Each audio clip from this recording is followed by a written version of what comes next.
Welcome to our series 2D Art to 3D Animation, Snowy Intro. The second step is to take the work we did in the first step and import the snowflake shape into Blender 3D and give it some dimension. This video will demonstrate the way to do just that. Stay tuned!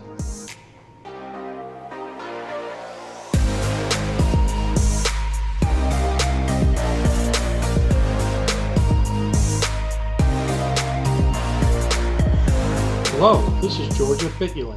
This video is the second in our series on 2D art to 3D animation, Snowy Intro. Today we are going to show you how to import the SVG file we created in Affinity Designer into Blender 3D and give it some dimension. We will also discuss some of the limitations to this method. Let's get started. Go ahead and start Blender, and then you want to go to File, New, General. We won't save our changes, and you should see the default setup with the default cube. Now we won't need any of this stuff, so we're going to go ahead and hit the A button on the keyboard, which selects all, and then the delete key to get rid of it. So now what we want to do is import our SVG file. So we're going to go over here to File, Import, Scalable Vector Graphics, SVG. Click on that, and then you're going to want to go find it on your system. So we'll go ahead in here and go to here, and we'll pull in the SVG file. And now if you notice, it's up here, so you can see it in the hierarchy, but you can't really see it here, and that's because it came in very small. So there's two ways to do it. One is you can zoom in until you actually see it, or if you're out here and you want to do it a little easier, this is a great shortcut, is go ahead and click here, select it, and now you can kind of see it, but even if you didn't, if you hit the period on your numpad on your keyboard, it'll zoom right in on whatever is selected. So that's a nice tip to remember. If you're far out and you want to go find something, select it through the hierarchy and hit the period on your numpad, and you zoom right to it. So one thing you'll probably notice is that the center of this object is actually here, but the geometry, the mesh, or the curve is over here. And so that's kind of an issue, is if we select it and start to rotate it, it rotates from that point and not from the center of the snowflake. So let's hit escape to stop that. So what we'll have to do first is set the origin to be in the center of the geometry of the snowflake. So to do that is we make sure that it's highlighted or selected, which you know it's selected because it's got the yellow-orange outline. Go to Object, Set Origin to, Set Origin to Geometry. And now if you notice, the center is there, so if we try to rotate this, it rotates around that point, which is more in line with what we want. But for now, we would like to get this to be in on the origin of the entire scene. So to do that is, again, make sure that it's selected. Go to Object, Snap, Selection to Cursor. And now it'll be at the 3D cursor, which is lined up on the origin. And again, hit the period on your numpad to go ahead and zoom in on it. So there it is. So now we have it in Blender, but if we rotate it here, you can see it really doesn't have any mass.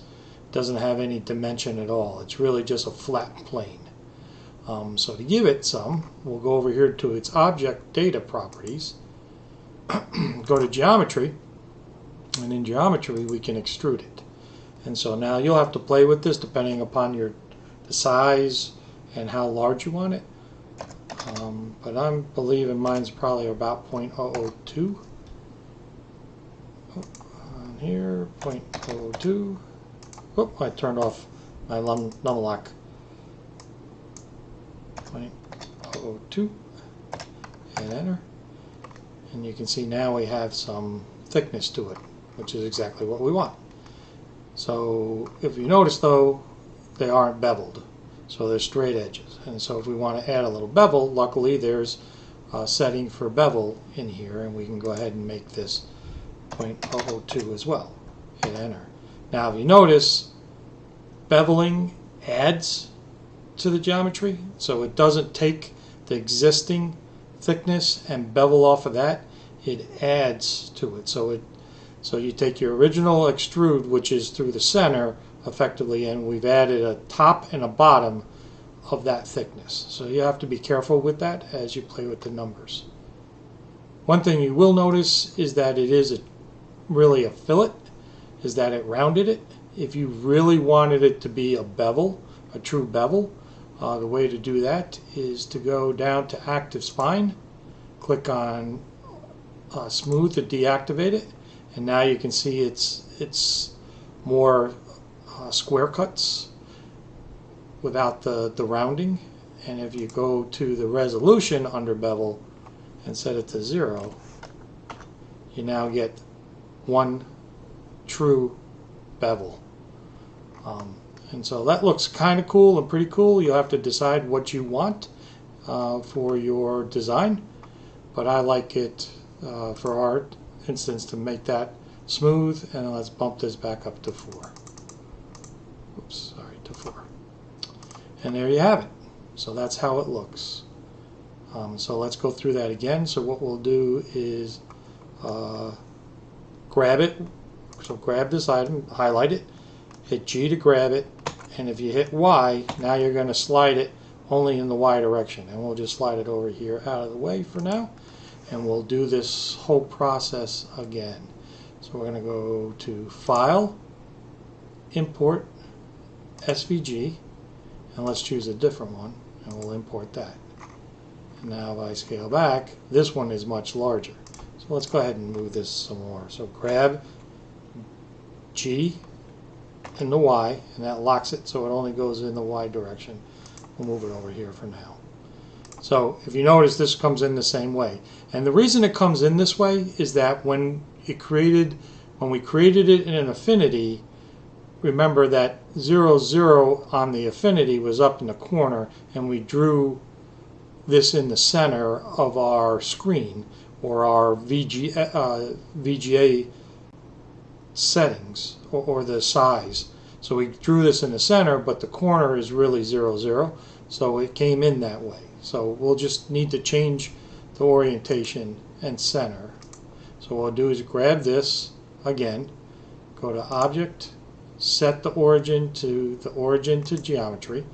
So that'll put it in the center of our geometry, and then we grab and set it to cursor, and now it's in the center. So we'll go through and do the same thing again. We'll set its extrude 0.002, give it a little bit of thickness, and then do the same thing with the bevel. So it's effectively 0.004 thick. And again, you can adjust this as you need to for your particular design.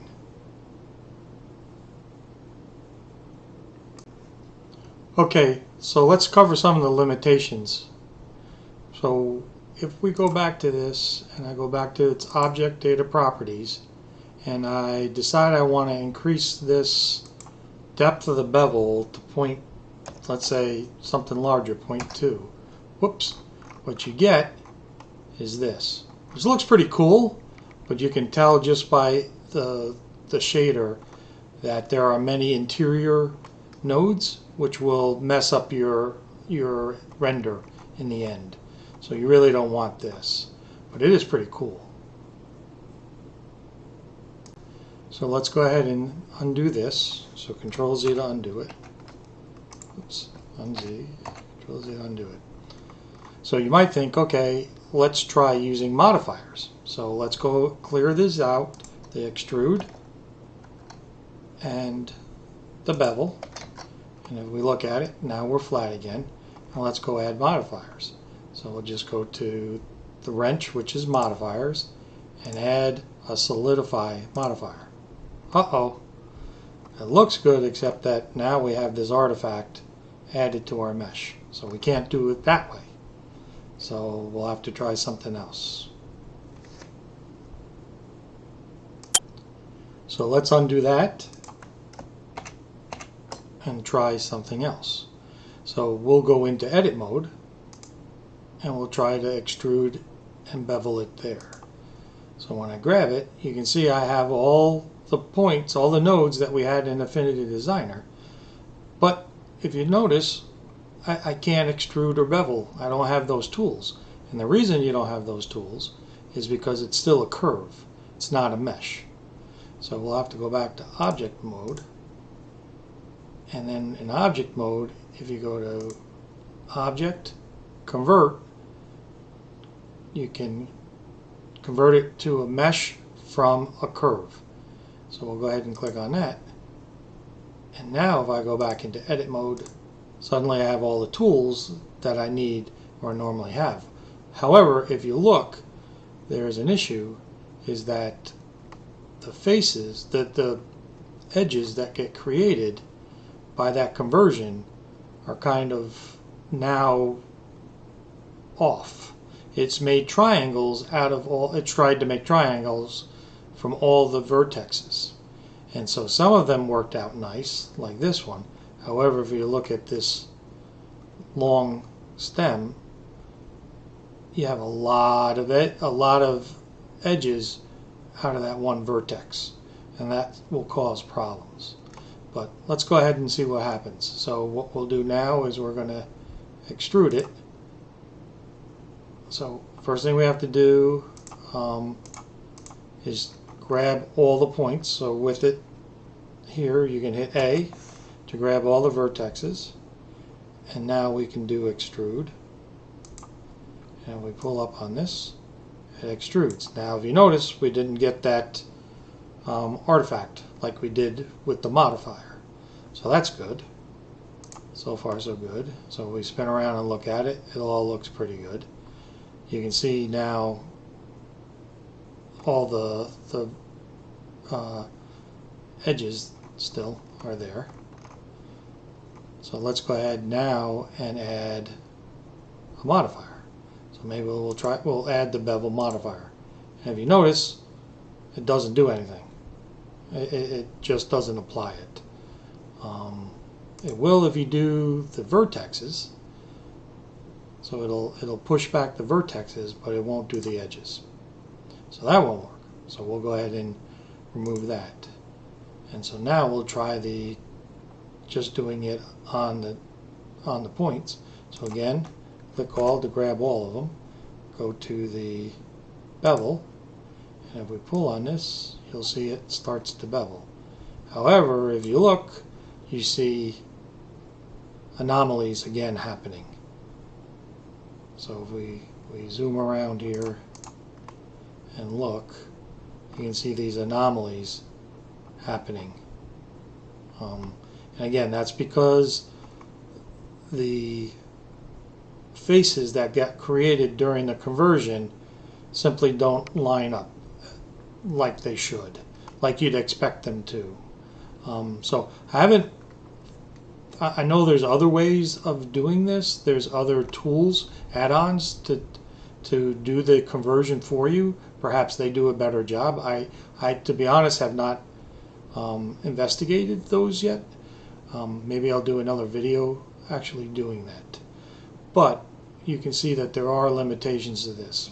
My first inkling would be that I would, if I had to do this and there was a requirement beyond what we need to be able to work on this mesh that came in from a SVG, is I would probably just redo the faces myself. So I would take this mesh that got created and I would modify the faces. I would delete the current faces and create my own, and that would clean up a lot of this. So maybe I'll show a video. I'll create a video of me doing that in the future.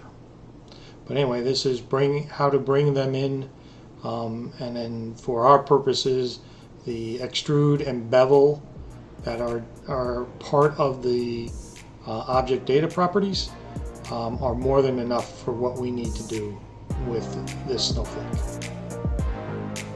Hey, thanks for watching, and remember to look in the description below for links to the other videos in this series. If you found this video helpful, please click on the like button below. And don't forget to subscribe. Take care and talk to you soon.